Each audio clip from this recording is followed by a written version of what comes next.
Hi, Hat Mankind. Great to see you again. I'm here with Jess, our relationship panelist. Now, Jess has given me her intro, and it's very well formed and it's beautiful. And all I'm going to tell you is that she absolutely rocks. And if there's a relationship she can't help, I don't know what it is. She's a published author, a speaker. She's trained over 60 coaches to deliver the work that she does. She has touched and impacted hundreds of thousands of people around the globe. And with that, I have the pleasure to introduce Jess, who's going to tell us about the 5 languages of love. Jess, over to you.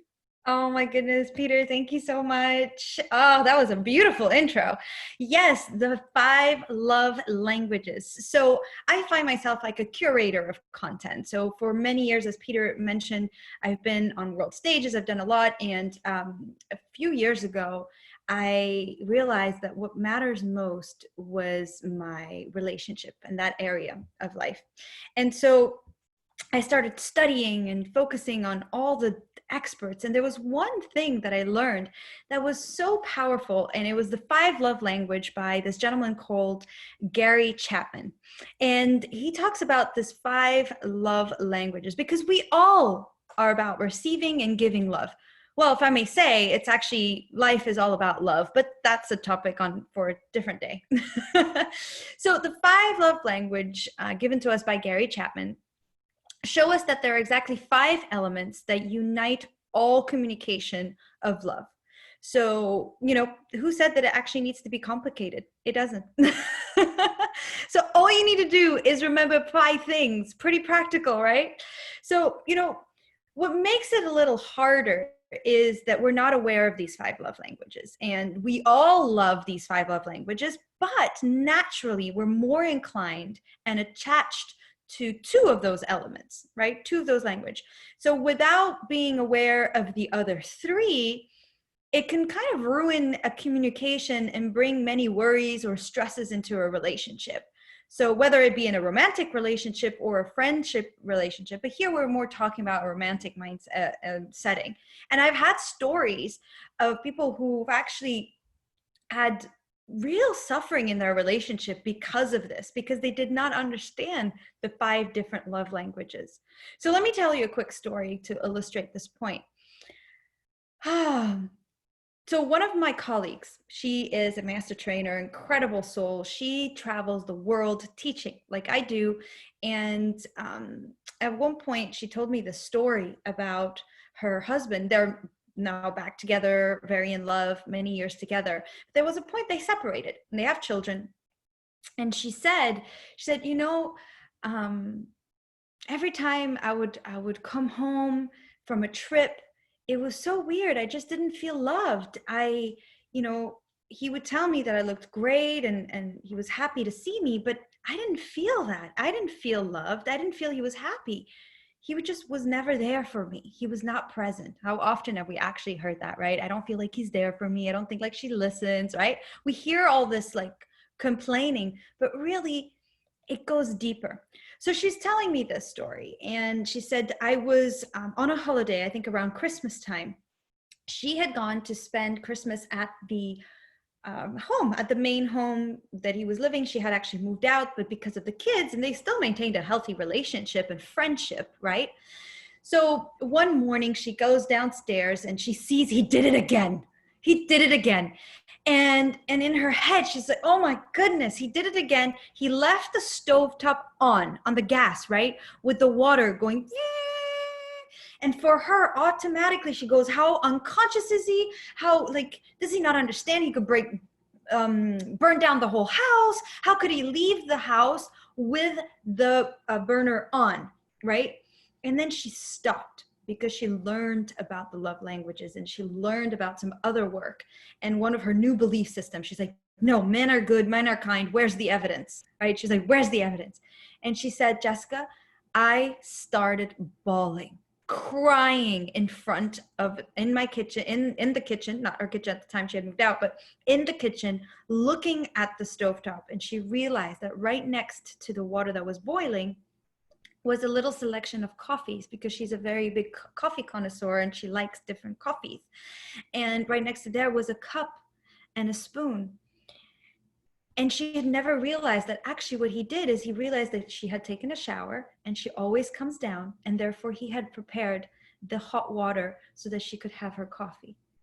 That was one of his love languages. And she just did not see it because it was not her love language. And so she said it opened up so many doors and the conversation to talk about these 5 love languages. So let me tell you a little bit about the end of the story. Before I head on over to that, I want to tell you about what those 5 love languages actually are. Would you like to know? I think so. So number one, no specific order. One of them is acts of service. That's what he was doing. He was doing an act of service. He was doing something for her, like taking out the trash, going to clean out the garage, taking the car to get washed. Acts of service, doing something, right? And then there's words of appreciation. Right? You look amazing today. I love when you do this and that. I really love that you are so attentionate with the kids. Words of affirmation, words of appreciation. Then you have, so acts of service, words, and then you have quality time as well. So spending quality time together. It may just be going for a walk, sitting down and having dinner and being present and talking, watching a movie together. That's quality time. Then you have a 4th one, which is gifts, receiving and giving gifts. And it doesn't need to be extravagant gifts. Some people might go, oh, that's so materialistic. It could be tiny little things. It could be a little origami. It could be, a little flower that you picked up in the garden on the way here, on the way home. It could be a nice gift. It could be a book. It could be a bookmark, whatever it is, a little gift. And then you have the 5th one, which is physical touch. So it could be a warm hug. It could be holding the hand. It could be just putting your hand on the shoulder before you go to the next room or doing your own thing, or giving a hug, or just holding each other, right?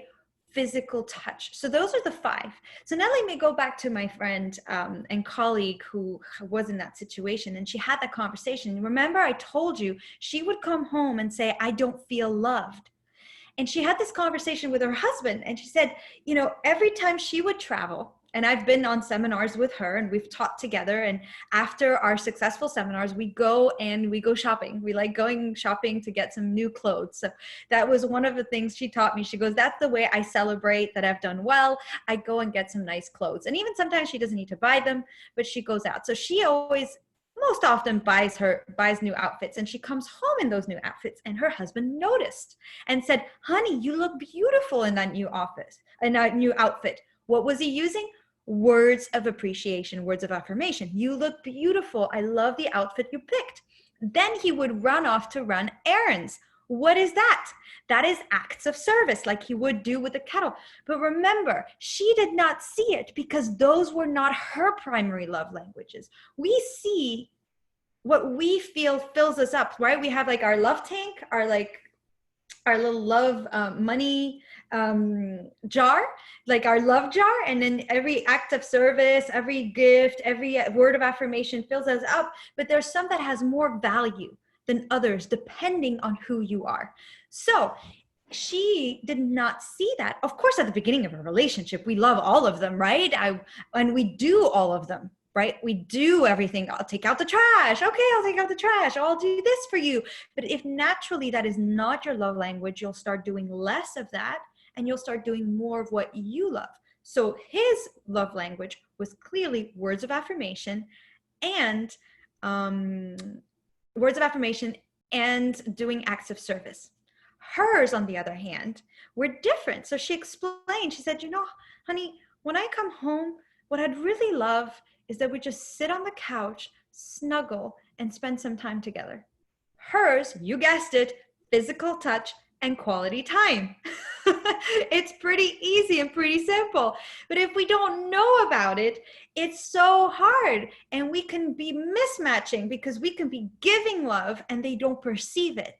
So my challenge to you today is finding out what is your love language? And then what is the love language of your partner? How does it manifest, and how can you support them in giving them and speaking the love language that they understand? So yes, you can communicate what is yours, but ideally you're going to love them the way they feel loved, right? There's no right or wrong way. It's simply the way they feel it. So look at that, look it up. Five love languages. I'll also be sending you on this. I think we can agree. positivejessica.us/5L. So positivejessica.com. .us, sorry, positivejessica.us. Don't go to the .com because that's French. positivejessica.us/5L, and then you will receive the quiz so you can find out what your top love language is, the top 2 ones. So that's the 5 love languages from Gary Chapman. And I don't know if there's any questions coming in before we end the call. Amazing, Jess. Is there a kind of common theme for men and women in this, or is it equally spread across everyone? That's a great question. So I don't like to generalize too much, but what I've seen personally, so my hallucination, I have felt that the people that I work with a lot, men are a lot more on words. Words of affirmation is very big, and acts of service and physical touch. Acts of service, quality time. Like women, we love talking and spending time together. Quality time is a big one for the feminine energy, physical touch as well, and gifts. And gifts, we like gifts a lot. Who doesn't like gifts? Who doesn't like, and we like all of them, right, Peter? Don't you love all of them? Well, we absolutely, but I think the main, when I worked out that I loved my wife, like the 2 moments that over 8 years, the 2 things I can remember more than anything else is, one, in the early days of our relationship, before we even married, I was on a business trip in Vancouver, and it was going really badly. And I called her and said, I just don't know how I'm going to cope, and da-da-da-da-da. And the next day she called me and said, what room are you in? I'm like, sorry? And she literally packed her bag when we'd finished the call, gone to Heathrow with her passport and a credit card, and booked the first flight that she could, and flown to Vancouver. And I'm talking like we knew each other for months at this point, not like years. Because she knew I would say no. She knew I'd say no, don't be silly, it'd be crazy, don't. So she just showed up, and I was like, wow. And that was the moment I remember thinking, I'm going to marry this woman. And the moment I remember realizing I was right for marrying her, amongst the other hundreds of things that she did, was I got off a flight. They're both connected to flights. I got off a flight, and she had, at the time I smoked, she had a cigarette and a lighter in one hand, and a Rennie's, like a digest, an anti, I don't know what to call it, you know what I mean, like a, yep, something for indigestion, an indigestion tablet, and a double espresso in the other. Right, and that is literally as I get off a plane, I always have indigestion because of the flight and the food and stuff. I always want a coffee because I'm tired, because I've flown. And I, at the time, obviously, as a smoker, again, any smoker will understand this one. I'm like, just give me a cigarette, get out of my way. And she kissed me on the cheek, and she didn't say a word. Like, she literally handed me a Rennie's, an espresso, and she hasn't seen me for weeks, so she wants like a cuddle and a hug and hi, how are you? None of it. She literally just did that and pointed at the door, and I'm like, thank you so much. Like that 10 minutes of pure peace with everything I wanted in that moment, I was like, yeah, this is the right woman for me. So I don't know where that falls under there. I guess that falls under acts of service. Both of them. Mm-hmm. Both of them. It wasn't the gift. It wasn't the item that mattered. It was the fact that, and to me, that's always been the thing, when you know someone's got your back, that someone's thinking, and I think that's what the love language are to me. They're an expression of the fact that people are thinking about you. Yeah, 100%. And so for you, you value that. You're like, she knew exactly what I wanted at the exact right time. And for me, I value that, because like for you, you were like, this is what shows that she cares and she knows me. While for someone else, it may be getting a gift at a random time, or it may be just, when I come home from work, just saying, honey, come sit here. Just come sit here, putting on a TV show, or not even, and just putting on some music, lighting some candles up and giving a warm hug. right? none of that stuff works for me in But you see it's comparison. different. So what's really interesting and what's brilliant about Liz, your wife, is that I don't know if that's her love language, but if it isn't, kudos to her, because it's so hard when we're not used to speaking that language, when we're not used to receiving that language, and we don't understand that language, to give in that way. So for example, one of my top ones, it's not my number one, but it is gifts. And my mom, so it works also in relationship with parenting. My mom, hers is definitely acts of service. My acts of service and words are way down compared to gifts, physical touch, and quality time. So for me, acts of service, it's like so hard to come up with the ideas because I don't see them as much, right? I mean, I'm sure I give and I do acts of service, but I don't see it as much in gifts. And for her, giving gifts is so hard because she can't figure out what to give. And for me, I'm like, it's so easy.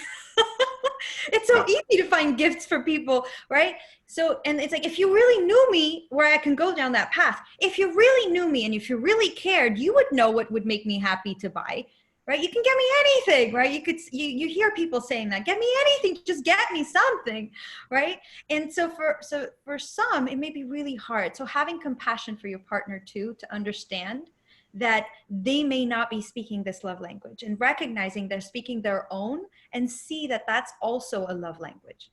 Right? The fact that they come and give you a hug, or the fact that they give you a gift, and maybe that's not really your love language, but understanding that that is, while you're learning it and while you're shifting, because it's recognizing when we're given love in a way that you may not as value as much, and then also give in a way that you're not used to receiving.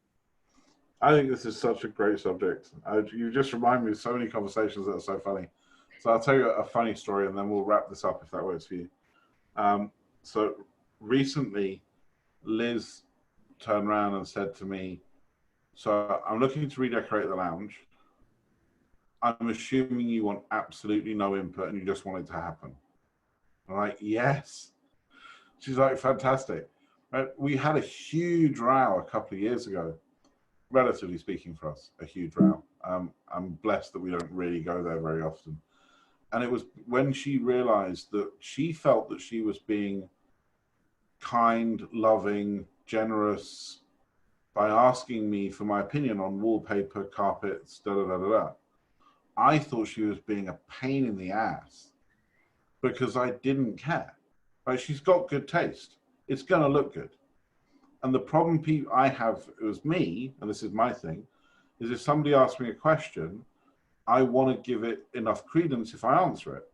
So to me, that means I need to go and research. I need to go and look online. I need to see different color schemes. I need to order samples. I'm very busy. I really do not have time for this. So asking me what you would think would be an innocent question is actually, for me, a negative. It's not even neutral, it's negative. Because if you say to me, Pete, do you think I should do this or this with the course? You've accidentally just kicked off 20 hours worth of work for me. Because I'll go and look at other people's examples and look at how they've done it. If I don't know the answer, I will go and do the research before I answer it, because I care about you. So I would want to give you the best answer I could. So if my wife says, what do you think? I would literally end up doing hours worth of work. And the most amusing thing of all this is she worked out she doesn't actually want my input either. She just wants to get on and do it. Right? So the whole thing was this whole communication where she was asking what I thought, and she didn't actually really want my input because she just wanted to do the thing she wanted to do. But she felt that because we lived together, it was the right thing to do to ask me. I was answering because she was asking because I thought she wanted an answer because I thought that's what she wanted. And we both worked out at the end of it that literally we were both much happier if she just goes and decorates, buys what she wants, because I know it's going to look good anyway. So Amazing. It doesn't bother me. So I think it's fascinating, because I think what I'm getting at is the underpinning of what I think you're saying is that communication rules all. Yes, communication and just awareness. I think that's also very important. Awareness that we have different communication styles of love. And it doesn't mean that because we don't communicate in your way, doesn't mean that we don't love you. It actually, like, she was loving you, right? She was loving you, and you're like, and so it's really, it really meant to that. By me going and doing the research, which then led to arguments about should it be blue or yellow or da da da da da, was also love. Yeah. Actually, I didn't care if it was blue or yellow, or I didn't actually care. It's just I was saying, well, I've seen this and that looked like it really worked, and da da da da da, blah blah blah. So yeah, but I'm like, why are you arguing? You asked my opinion. Right? I'm just giving you. So the whole thing was just classic because it's two people both demonstrating love, but both doing it in exactly the opposite way than the other person would want. That's why I find it so powerful, because it's so simple, and yet that's what we do with Hack Mankind, is we give you little simple tips and tricks that can make the whole difference. Because if you really think about it and have this perspective and simply say, do you care that I give you my opinion, or would you rather just run with it? Because honestly, I trust that you're going to make it so beautiful. And I know, but if you want me to help you, I will. If you feel loved that I help you, I will. Honestly, I think that I think that's what makes me and Liz work so well. So, like, for example, like the finances, she has no idea, right? Because it's not something that she's particularly comfortable with. I'm sure she could be if she chose to be. She's very capable, but it's just not something that naturally comes to her. So I'm moving money between this account and that account. I'm changing the electricity supplier from this supplier to that supplier. I will regularly walk in and say, can you press this? She's like, what's that? I'm like, well, it's a joint account, so it needs your signature. And nowadays, she just literally she does it without even looking up. So yeah, sure. And in the early days, I spoke to her about it, and I got such resistance. I turned and I said, do you want me to talk to you about this? So no, I just want you to handle it. I'm like, fantastic. I didn't want to talk to you about it anyway. Yes, and I can totally see how it can be overwhelming. Like for me, I'm the same. I'm like, it's so overwhelming. I just want you to, I trust you. I want you to handle it. Just give me the like at the end of the month or at the end of the year, just tell us this, just give me a State of the Union. Yeah, exactly. Brilliant. So do you cover the love language on your course? Yes, we do. We'll have a bonus on that, and we can go deeper. And again, that gift that I'd love to give you is positivejessica.us/5L, and you'll be able to download the questionnaire there and decide find out what your love language is. Superb. Jess, thank you so much. Have a great week. Have a great weekend. Thank you everyone for listening. We hope you got value from this. So remember, positivejess.us/5L, and go and find out your love languages. Thank you so much, Jess. Amazing. Thank you. Be soon. Bye-bye.